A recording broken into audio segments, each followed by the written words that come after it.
Hello guys and welcome back to this video. इस वाले video के अंदर मैं आपको रिएक्ट के बारे में थोड़ा सा बताऊंगा। ओके, ये कोई ऐसा हाइपोथेटिकली एकदम बेस्ट कोर्स नहीं है। ये बस एक छोटा सा ओवरव्यू है जहाँ पे मैं आपको बस रिएक्ट समझाने की कोशिश करने वाला हूँ। तो इसको आप ऐसे 30 मिनट का या फिर 1 घंटे का क्रैश कोर्स समझ लो, जिसके अंदर मैं आपको बेसिक चीज़ें बताऊंगा कि रिएक्ट के अंदर होता क्या है, किस तरीके से चीज़ें एग्जैक्टली काम करती है, और जो मैंने रेफरेंस लिया है वो कहाँ से लिया है वो मैं क्लियर कर देता हूँ, वरना बाद में यार बहुत प्रॉब्लम हो जाती है।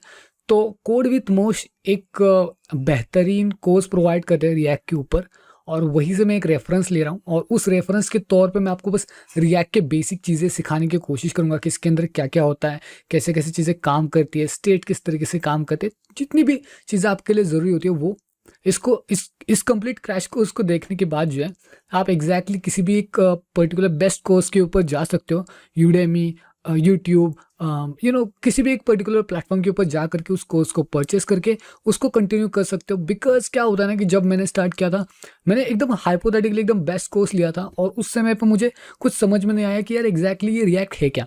तो उसी प्रॉब्लम को मैं आज इस वीडियो के अंदर सॉल्व करने की कोशिश करने वाला हूँ।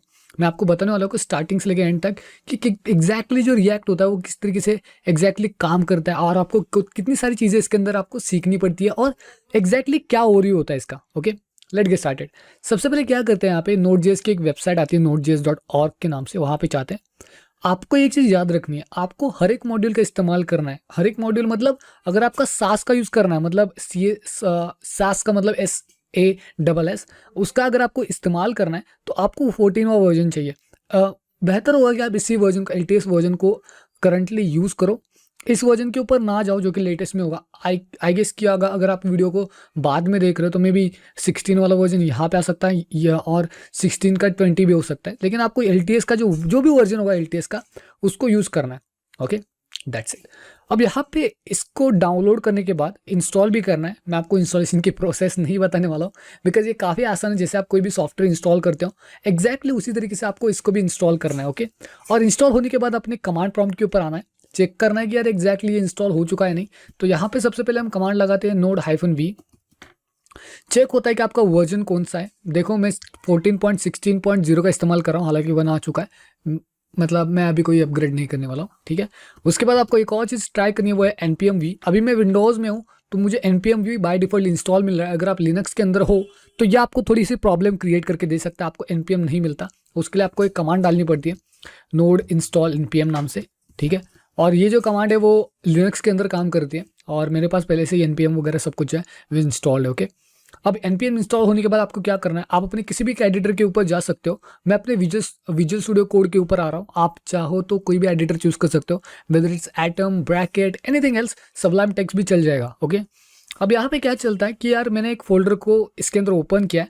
अब इस फोल्डर के अंदर हम रिएक्ट का पहला प्रोजेक्ट बिल्ड करने वाले। ओके, रिएक्ट को समझने के लिए उसका प्रोजेक्ट बिल्ड करना काफ़ी ज़्यादा इंपॉर्टेंट होता है। ओके, अब यहाँ पे क्या करते हैं, यहाँ पे अपना कमांड प्रॉम्प्ट ओपन करते हैं, टर्मिनल, सॉरी मैं कमांड प्रॉम्प्ट बोल रहा हूँ क्योंकि मैं लिनक्स प्लस एक विंडोज़ यूज़र भी हूँ, तो दैट्स वाई मेरे कुछ मतलब दिमाग में कमांड प्रॉम्प्ट, टर्मिनल, ऐसी चीज़ें होती है।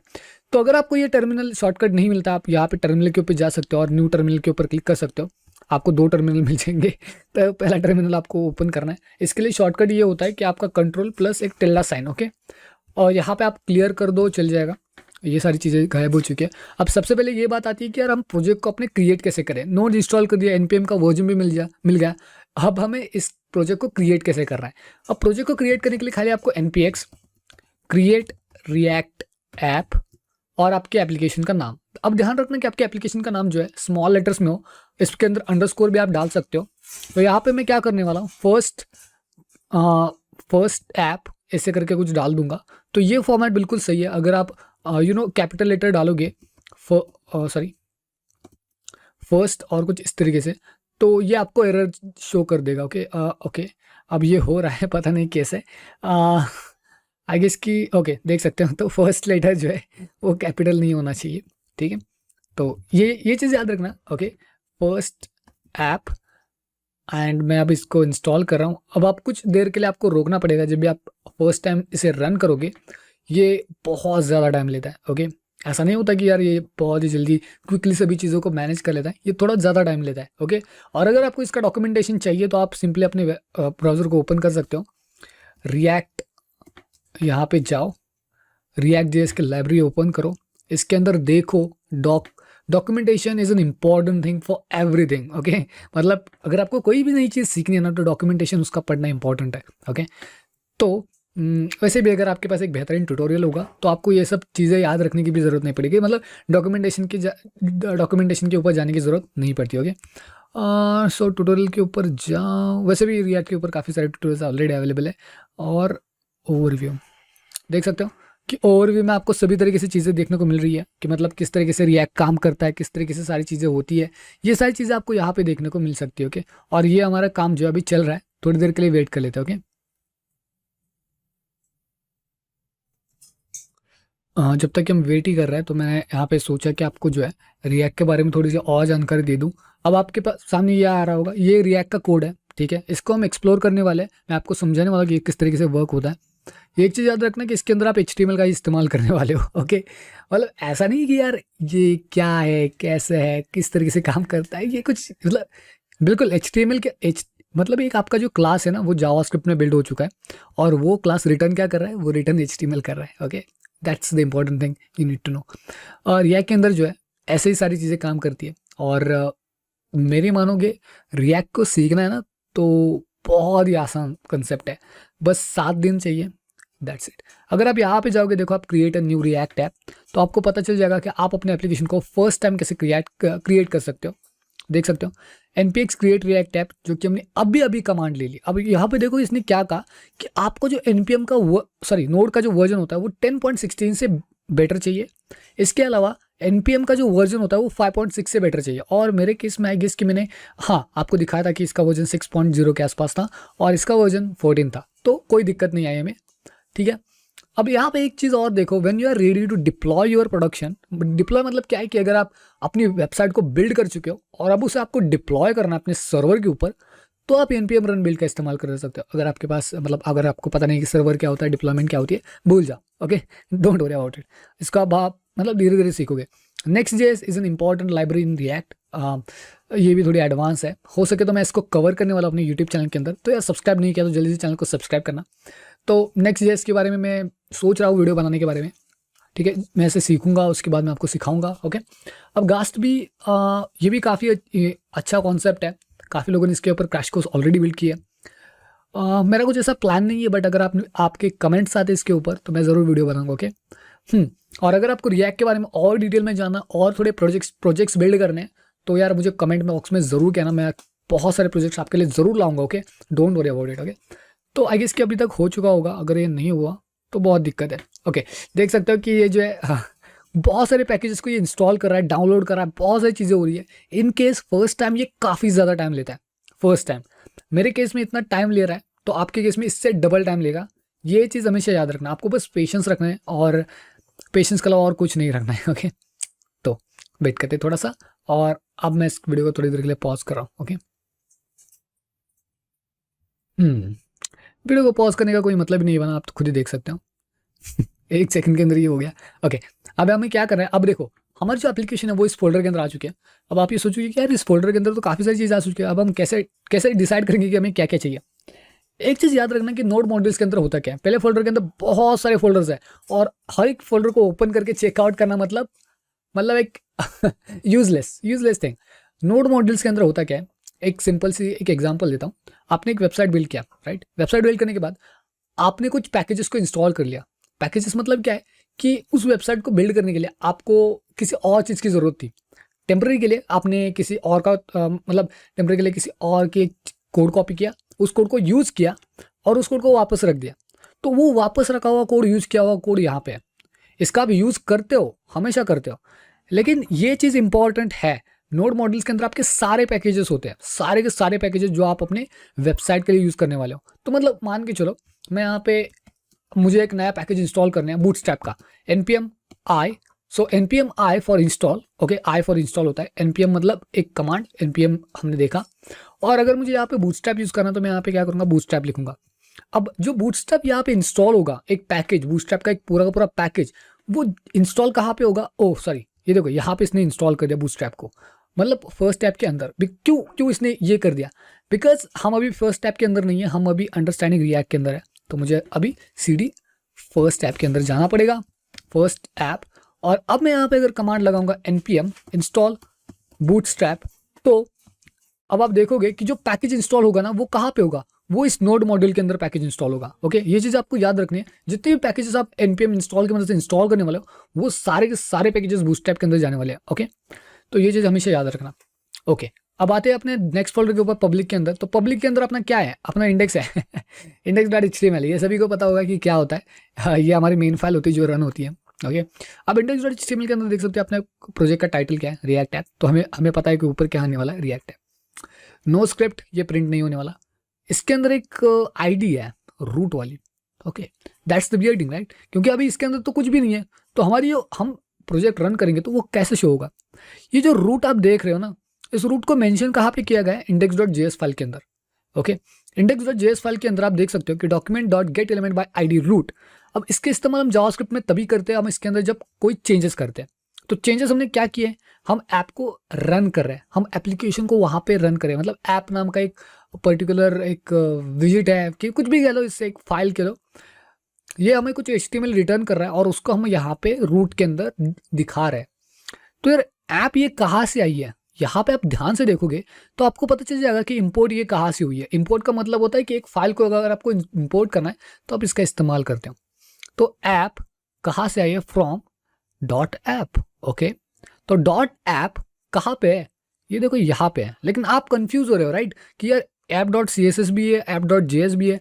App dot C S S का इस्तेमाल ऐप डॉट जे एस में किया गया है, import app dot C S S. तो import app dot C S S का जो इस्तेमाल है वो ऐप डॉट जे एस के अंदर ऑलरेडी किया गया है। तो सी एस एस का मतलब तो आप समझ रहे होंगे कि ये क्या है। यहाँ पे आपको जो HTML का कोड दिख रहा है ना, उसको डिज़ाइन करने के लिए देखो यहाँ पे कुछ चीज़ें मेंशन की है, जस्ट लाइक ऐप। और उस एप्लीकेशन को यहाँ पे देख सकते हो कि क्लास नेम यहाँ पे डिफाइन है। ओके, तो कुछ इस तरीके से चीज़ें काम कर रही है। ओके, अब मैं आपको पैकेज.json के बारे में बता देता हूँ। जितने भी पैकेजेस आपने डाउनलोड किए, Bootstrap, React DOM, React script, ये सारे के सारे पैकेजेस भले ही इस नोड मॉड्यूल में हो, इसको एक बार यहाँ पे डिफाइन कर दिया जाता है ताकि जब भी आपका नोड मॉड्यूल डिलीट हो जाए या फिर जब आप उसे गिट पे स्टोर करोगे और फिर से लोगे, तो ये इस पैकेज.json फाइल की मदद से उसी वर्जन को परफेक्ट टाइम के अंदर उसे डाउनलोड करके रखता है, जिससे कि आपको बहुत अच्छा बेनिफिट मिलता है। तो पैकेज.json जो है आपके पैकेट्स को एक मतलब ऐसा समझो कि यार उसका एक कॉपी रखता है, उसके नेम की एक कॉपी रखता है। ओके, तो जो भी आप पैकेज इंस्टॉल कर रहे हो वो यहाँ पे होने वाले हैं। ओके, अब पैकेज.log.json फाइल के अंदर क्या है, ये थोड़ा सा क्रिटिकल है समझने के लिए। इनफैक्ट मैंने भी यहाँ पे कुछ ज़्यादा टाइम नहीं दिया था। ओके, तो ये आपके ऊपर डिपेंड करता है कितना टाइम इसे अंडरस्टैंड करने के लिए दे सकते हो। ठीक है, आप कंप्लीट आपके ऊपर है। ओके, फिलहाल के लिए पैकेज.json के बारे में भूल जाओ। ये बस एक छोटी सी फाइल है जिसके अंदर हमेशा की तरह जंक होता है, जस्ट लाइक दिस। तो अब हम क्या करते हैं, गिट इग्नोर। अगर आपको गिट के बारे में पता होगा तो गिट इग्नोर के बारे में भी पता होगा कि क्या होता है। ठीक है, तो अब हम आते हैं अपने app.js के अंदर जहाँ पे हम एडिटिंग कर सकते हैं। लेकिन उससे पहले हमें उस प्रोजेक्ट को रन करना पड़ेगा। आई नो कि आप क्या सोच रहे हो कि यार अब प्रोजेक्ट को रन करने के लिए क्या ज़रूरत है, यहाँ पे index.html उसको सीरियसली रन कर दो ब्राउजर के ऊपर। तो जो आपका रिएक्ट एप्लीकेशन है वो कुछ इस तरीके से रन नहीं होता। ओके, आपको यहाँ पे टाइप करना पड़ता है npm start। तो फॉर स्टार्ट से क्या शुरू होता है, जैसे कि मैंने आपको बताया पैकेज.json फाइल के अंदर स्टार्ट के लिए उसने एक नाम लिखा है स्क्रिप्ट के लिए, start is equal to React script start. तो रिएक्ट स्क्रिप्ट स्टार्ट जो है वो स्टार्ट कहने पर ये जो है ये रन होगा। Okay, react start. और अब हम वेट करते हैं जब तक ये इंस्टॉल हो रहा है। ओके, तो मतलब ये रन हो रहा है। ओके, ये तो अब आपने देखा कि किस तरीके से एप्लीकेशन रन हो चुका है। इसकी डिज़ाइनिंग हम सभी जानते हैं कि यहाँ पे की गई है। अब हमें बात आती है कि यार हम क्या कर सकते हैं इसके अंदर, राइट।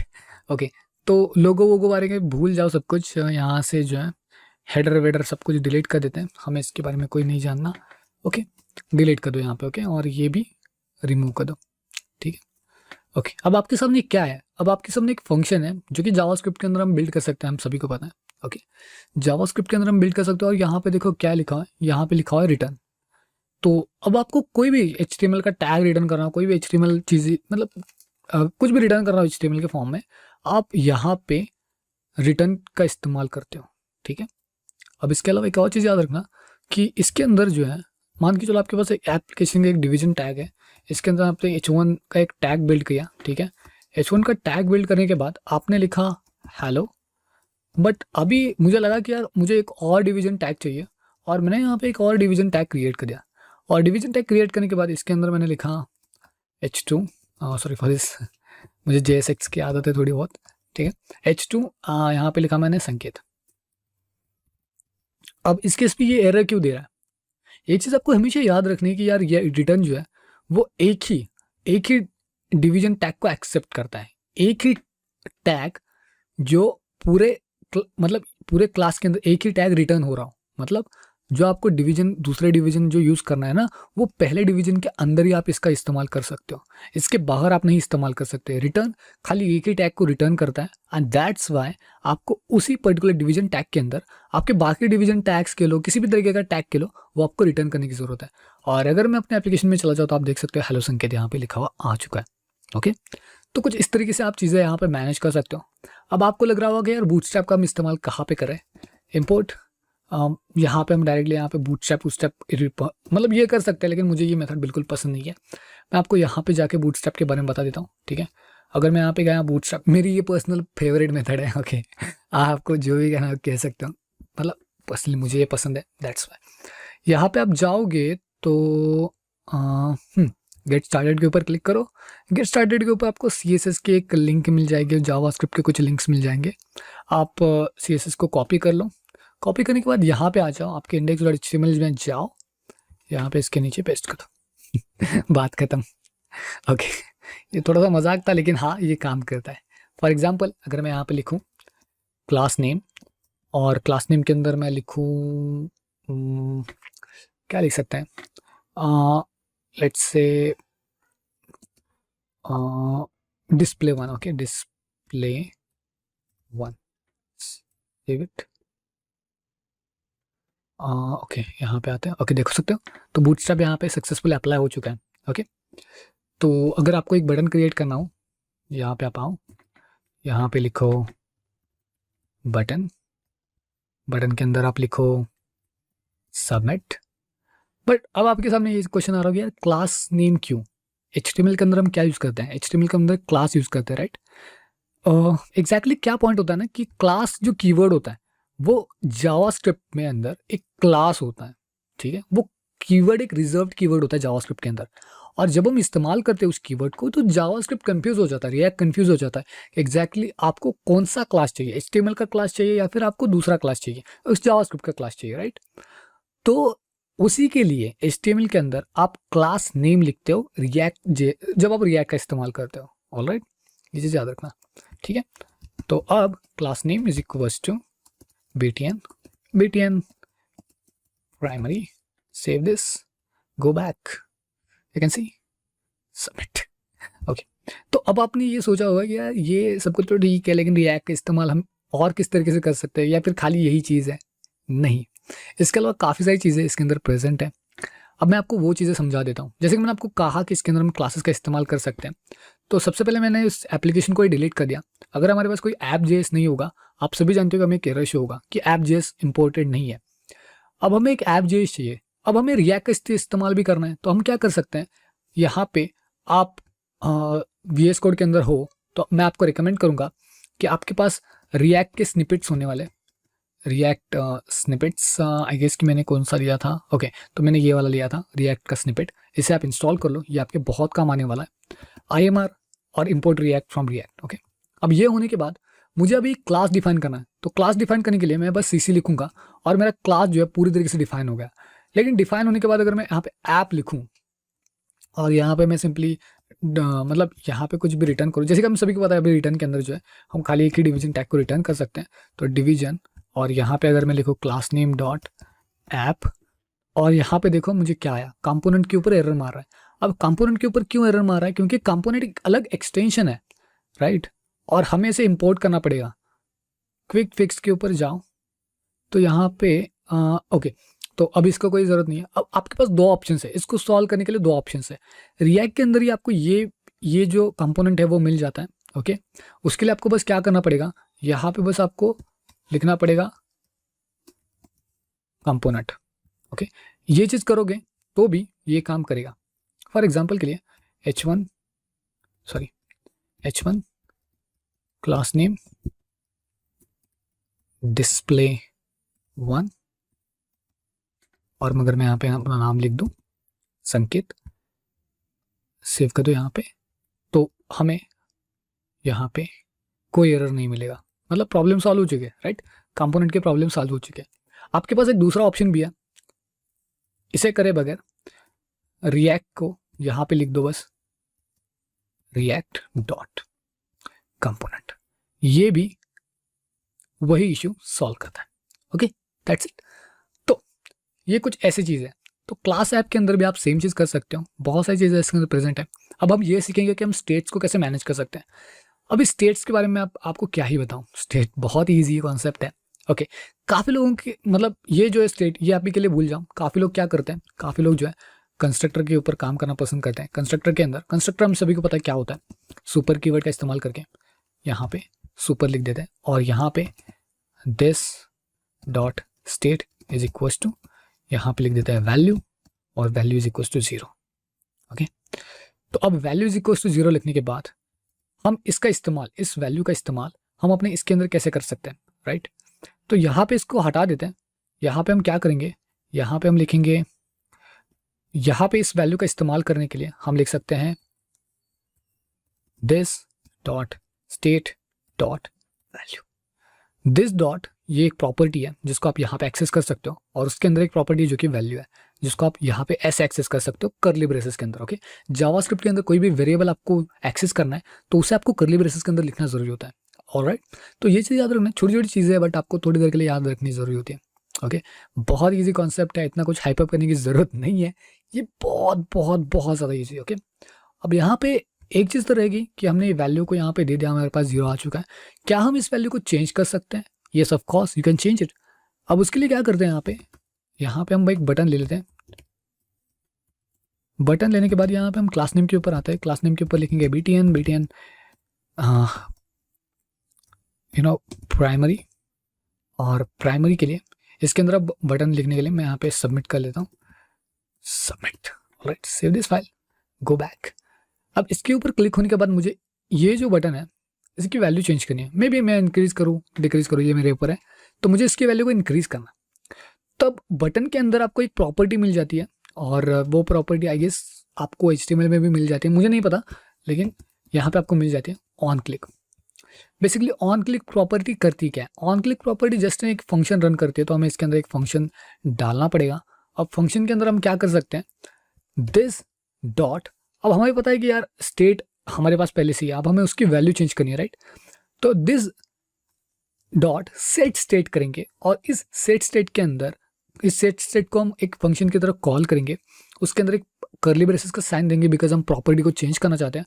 और अब हम किस प्रॉपर्टी को चेंज करना चाहते हैं, हम प्रॉपर्टी को चेंज करना चाहते हैं, वैल्यू के प्रॉपर्टी को चेंज करना चाहते हैं with this dot state dot value +1। I hope कि आपको समझ में आ गया होगा। ओके, चलिए, बटन के अंदर एक ऑन क्लिक की प्रॉपर्टी है। अब ये ऑन क्लिक की प्रॉपर्टी करती क्या है, ऑन क्लिक की प्रॉपर्टी एक फंक्शन रन करती है, उस फंक्शन के अंदर हम दिस डॉट सेट स्टेट का इस्तेमाल कर रहे हैं। दिस डॉट सेट स्टेट क्या करता है बेसिकली, कि ये एक वैल्यू को चेंज करता है, और वैल्यू कौन सी चेंज करता है, हमें इस वाली वैल्यू को चेंज करना है, एंड दैट्स वाई हम यहाँ पे क्या करें, value is equal to this dot state dot value +1 कर रहे हैं। Save this file, let's back to this, submit. You can see 1 2 3 4 5 6 and page जो है वो रिफ्रेश नहीं हो रहा है, ये रियल टाइम चेंजिंग इन्वायरमेंट है। ओके, आपने कई बार देखा होगा कि फेसबुक पेज के ऊपर या फिर किसी भी पर्टिकुलर जहाँ पर रिएक्ट का इस्तेमाल हो जाता है, जब आप इसके ऊपर क्लिक करते हो तो वही सेम पोर्शन आपके लिए ओपन हो जाता है। यहाँ पे सेम चीज़ वही हो रही है, इसको कहते हैं स्टेट्स। अब ये जो कोड है ये आपको लिखने की ज़रूरत नहीं है अगर आप इसे ट्राई करते हो स्टेट को, जो कि आपको बाय डिफ़ॉल्ट मिल जाता है CC के अंदर। तो यहाँ पे अगर मैं वैल्यू लिख दूँ और इस वैल्यू को मैं यहाँ पे 0 कर दूँ और सेव कर दूँ, रिफ्रेश कर दूँ, मुझे कोई भी एरर नहीं आ रहा, सबमिट बटन पे क्लिक कर दूँ, वही फंक्शनैलिटी रन हो रही है। तो ये होता है अपडेटेड स्टेट। ओके, मतलब इतना कुछ लिखने की आपके पास ज़रूरत नहीं है, आप सिंपली यहाँ पे स्टेट्स को मैनेज कर सकते हो। अब बात आती है कि यार एग्जैक्टली हमें इस तरीके के फंक्शन से यहाँ पे डिफाइन करने की क्यों ज़रूरत पड़ रही है। यहाँ पे आप ये क्या कर सकते हो, यहाँ पे आप एक अलग फंक्शन जनरेट कर सकते हो। फॉर एग्जाम्पल के लिए कॉन्स्ट वैल्यू इंक्रीज, और वैल्यू इंक्रीज के अंदर इज इक्वल्स टू आप जो है कुछ इस तरीके से ट्राई कर सकते हो। और अब इसके अंदर क्या करेंगे, इसके अंदर दिस डॉट स्टेट इसको कट करेंगे और यहाँ पे कॉल करेंगे। ओके, और अब ये जो वैल्यू है ऑब्वियसली हमें यहाँ पे इसे कॉल करना पड़ेगा, लेकिन पता है क्या है कि आप इसे यहाँ पे डायरेक्टली कॉल नहीं कर सकते, वैल्यू डॉट इन केस वगैरह वगैरह, इसके लिए आपको दिस कीवर्ड का इस्तेमाल करना पड़ता है। ओके, ये चीज़ याद रखना I guess so far, but हमें एग्जैक्टली इससे शायद हमें बाहर रखना पड़ता है, आई डोंट नो प्रॉपरली, नहीं यहाँ पे इसके अंदर ही रखना पड़ता है, मैं भूल गया, कभी कभी गलती कर देता हूँ। ओके लेट्स सी, ओके तो कुछ नहीं हो रहा है, तो let's see, that's weird. Okay, तो हमें यहाँ पे किसी भी फंक्शन को कॉल करने की ज़रूरत नहीं है, बिकॉज हमने यहाँ पे पहले ही फंक्शन को कॉल कर दिया है। तो कभी कभी मुझसे भी मिस्टेक हो जाती है, इतना बेसिक जो है मैं कभी मतलब अभी के टाइम पे नहीं कर रहा हूँ, इतना बेसिक ट्राई में अभी नहीं कर रहा हूँ, इसलिए तो आप डायरेक्टली यहाँ पे उस पर्टिकुलर फंक्शन को यहाँ पे कॉल कर सकते हो और वो कॉल हो जाएगा जब आपका बटन प्रेस हो जाएगा। तो कुछ इस तरीके से भी चीज़ें आप हैंडल कर सकते हो। यहाँ पे आप इंक्रीज अब डिक्रीज जो भी है वो कंडीशन यहाँ पे अप्लाई कर सकते हो। अब बात कर लेते हैं यार कंडीशंस को किस तरीके से अप्लाई किया जाए। ओके राइट, तो अब हमें कंडीशंस को अप्लाई करना है। ओके, तो कंडीशंस को अप्लाई कैसे किया जाए कि फॉर एग्जांपल के लिए यहाँ पे मैंने बटन ले लिया सबमिट का, अब मैं ऐसे कह रहा हूँ इंक्रीज। ओके, अब मैं वही सेम बटन लूंगा कंट्रोल सी और decrease, let's say decrease. Okay, अब ऑब्वियसली हमें क्या चाहिए, हमें एक अपग्रेड चाहिए और हमें एक डिस अपग्रेड चाहिए। तो यहाँ पे मैं आया, सॉरी फॉर दिस, यहाँ पे मैंने पेस्ट किया और अब मैं यहाँ पे लिखूंगा क्या, डिक्रीज, डिक्रीज। ओके हाँ ओके, तो अब मुझे क्या चाहिए कि this dot state dot value -1। Okay, लेकिन अब ये कंडीशन तभी अप्लाई होनी चाहिए अगर वो वैल्यू 1 से बढ़कर है, सॉरी 0 से बढ़कर है। ठीक है, तो अब मुझे यहाँ पे एक कंडीशन अप्लाई करनी पड़ेगी, राइट। सो अब मैं यहाँ पे क्या करने वाला, control x, this dot state dot value if it is greater than 0 then only I want to access this, otherwise it's 0। समझ में आया आपको? ओके, मैं आपको समझा देता हूँ एग्जैक्टली क्या है कि अगर वो वैल्यू 0 से बढ़कर है तभी मुझे यहाँ पे 1 चाहिए, अदरवाइज मुझे ये वैल्यू 0 चाहिए, मतलब 0 से कम नहीं होने वाली है। ओके, तो जब मैं वैल्यू डिक्रीज के ऊपर क्लिक करने वाला हूँ, अगर वो वैल्यू 1 से इंक्रीज है तभी वो वैल्यू 1 से डिक्रीज होगी, अदरवाइज वो स्टेट 0 रहेगा। और अब हम यहाँ पे क्या करेंगे, वैल्यू यहाँ पे लिखेंगे decrease, save this file, back again, तो इंक्रीज कर लेते हैं थोड़ा बहुत और फिर डिक्रीज करके देखते हैं। ओके देखा, तो ये माइनस के अंदर नहीं जा रहा। अगर मैं यहाँ पे क्या कर दूँ, अगर मैंने यहाँ पे मान के चलो मैंने एक कंडीशन अप्लाई नहीं की, ओके मैंने इसको रिमूव कर दिया और मैंने इस कंडीशन को अप्लाई नहीं किया, तो उस केस में क्या होगा, ऑब्वियसली वो जो वैल्यू है वो -1 में चली जाएगी और यही हमें नहीं चाहिए होता है, राइट।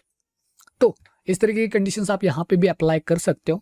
तो ये थोड़ा लॉजिकल है, थोड़ा सा स्टेटमेंट अलग होता है एंड दैट्स व्हाई। ओके, एक और चीज़, ओके यहाँ पे भी हम एक लॉजिक अप्लाई कर सकते हैं, मतलब HTML के अंदर, जैसे कि मैंने आपको बताया कि हम कर्ली ब्रेसेस के अंदर अपना कोड लिख सकते हैं।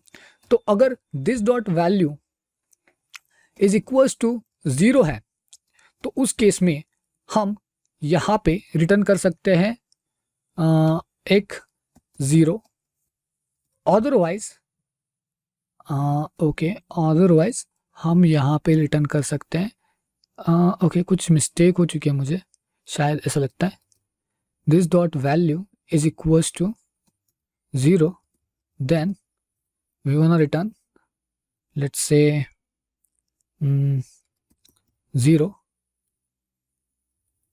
sorry it's 0, otherwise oh sorry this not I got it।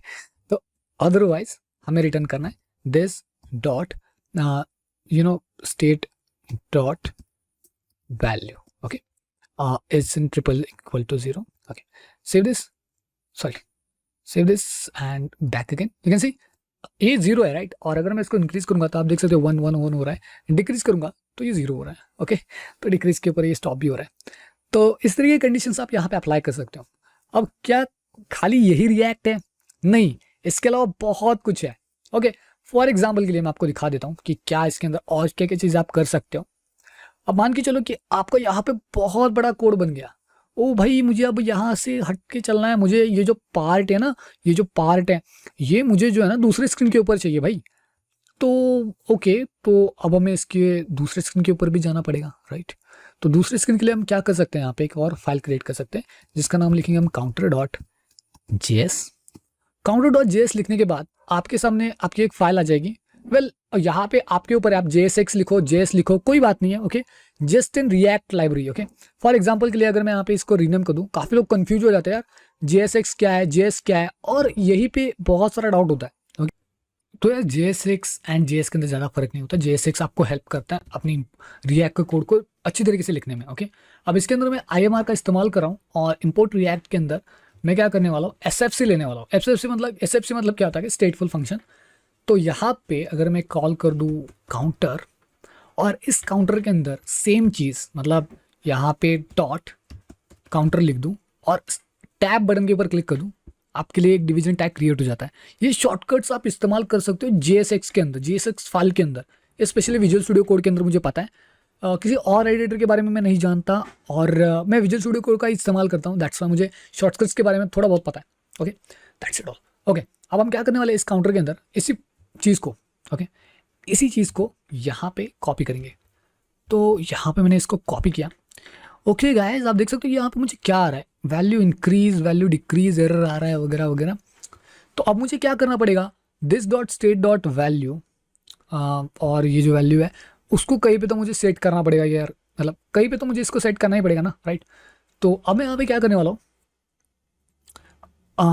यहाँ पे इसी कोड के अंदर यहाँ पे हम स्टेट का शायद इस्तेमाल नहीं कर सकते, नहीं स्टेट का इस्तेमाल नहीं कर सकते बिकॉज ये SFC फंक्शन है, ओके।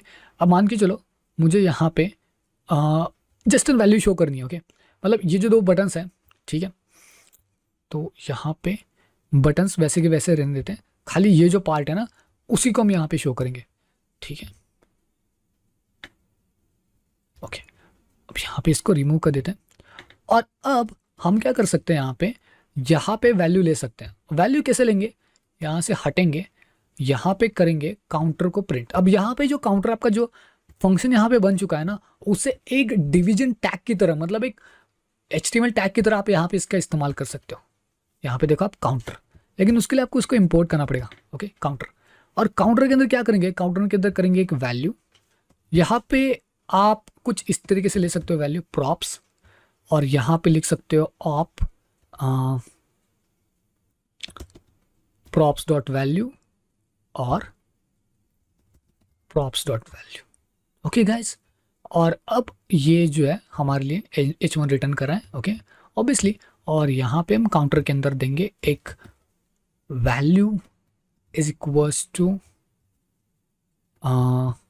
लिखेंगे this dot state dot value, save this, let's back to the, refresh it, you can see 0, increase decrease, okay। तो ये काम बिल्कुल किस तरीके से करा देख लो। अब आपके पास एक दूसरा ऑप्शन भी है, काउंटर के ऊपर जाओ, प्रॉप्स लिखने की बजाय आप यहाँ पे उसको डीस्ट्रक्चर कर सकते हो। डीस्ट्रक्चर मतलब क्या, कि ऐसे लिखने से ज़्यादा आप सिंपली यहाँ पे वैल्यू लिख दो, ये ऑटोमेटिकली वैल्यू लेगा, प्रॉप्स की आपको ज़रूरत नहीं है। अमेजिंग है ना, रिएक्ट काफ़ी बेहतर है यार। और कुछ इस तरीके से आप यहाँ पे इंक्रीज डिक्रीज, मतलब मज़ा आ रहा है, ओके। तो कुछ इस तरीके से आप चीज़ें मैनेज कर सकते हो, ओके। अब यार मुझे ऐसा लगता है कि यार मुझे इस काउंटर को, सिर्फ इस काउंटर को यहाँ पे मुझे इसको डिज़ाइन करना है। जैसे कि ऐप के लिए यार app.js है, CSS है, सॉरी, तो मुझे क्या, मैं इसको डिज़ाइन कर सकता हूँ counter.jsx को? Well obviously yes, you can design it, it's nothing impossible. यहाँ पे बस आपको क्या करना है, यहाँ पे एक फाइल को क्रिएट करना है जिसका नाम आप कुछ भी लिख दो, counter.css ये आपके अंडरस्टैंडिंग के लिए होता है। Counter dot C S S लिखने के बाद लेट्स से मुझे जो है काउंटर के अंदर जो है बैकग्राउंड चाहिए। ओके, जितना भी मेरा काउंटर है उसका एक बैकग्राउंड चाहिए। तो यहाँ पे मैं लिखूँगा काउंटर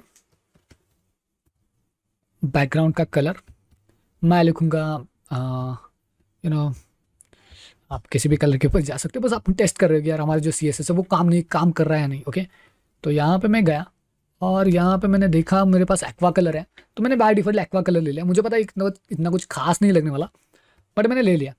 अब काउंटर के अंदर जो है यहाँ पे चाहो तो बूटस्ट्रैप का भी इस्तेमाल कर सकते हो, वैसे भी आपको पता है क्या कैसे करना है। बीजी क्या होता है वो 1 2 3 4 मुझे नहीं पता ठीक है। वेल मैं बूटस्ट्रैप का ज़्यादा इस्तेमाल नहीं करता, बट स्टिल आप कुछ इस तरीके से कर सकते हो। ठीक है, अब आपका counter dot C S S हो चुका है, लेकिन अब हम counter dot C S S को यहाँ पे अटैच कैसे करेंगे? तो app dot C S S sorry app dot J S के अंदर जाओ, यहाँ पे देखोगे इसने किस तरीके से अटैच किया हुआ है, import app dot C S S. Okay okay, तो हम यहाँ पे क्या कर सकते हैं कि यहाँ पे इम्पोर्ट, यहाँ पे लिखेंगे counter dot C S S, save this, let's back, you can see. तो हमारा काउंटर जो है यहाँ पे देख सकते हो कि सब कुछ सही तरीके से बन चुका है। ओके, और इन दोनों के बीच में हमें थोड़ा सा स्पेस भी चाहिए, राइट? ओके, तो अगर स्पेस चाहिए तो हम क्या कर सकते हैं, ऐप डॉट जेएस के ऊपर आ सकते हैं और यहाँ पे हम लिखेंगे empty for margin ml for margin left, sorry margin right चाहिए, right? Margin right two, save this. Oh, थोड़ा सा और चाहिए और हम रिफ्रेश करने की ज़रूरत है शायद। वो यहाँ पे आते हैं ml4 लेट्स सी। यार ये मार्जिन अप्लाई क्यों नहीं हो रहा, राइट? तो अब हम क्या कर सकते हैं, यहाँ पे ये जो btn का जो क्लास है ना उसको app dot C S S के अंदर डिफाइन कर सकते हैं। तो app dot C S S के अंदर चलो, यहाँ पे लिखेंगे dot, oh sorry, it's an actually btn, right? So btn margin right 10 pixels, let's see. Okay, you can see हमारे पास अल्टरनेटिवली काफ़ी सारे मेथड्स होते हैं। ओके ओके, अब हम क्या कर सकते हैं, इसको कलर भी कर सकते हैं, right? App dot J S S के अंदर जा करके यहाँ पे बटन डॉट प्राइमरी की जगह पे यहाँ पे लिख सकते हैं इंक्रीज वैल्यू, राइट? तो हम यहाँ पे लिख सकते हैं सक्सेस और यहाँ पे लिख सकते हैं डेंजर। ओके, सेव दिस, वो इंक्रीज डिक्रीज।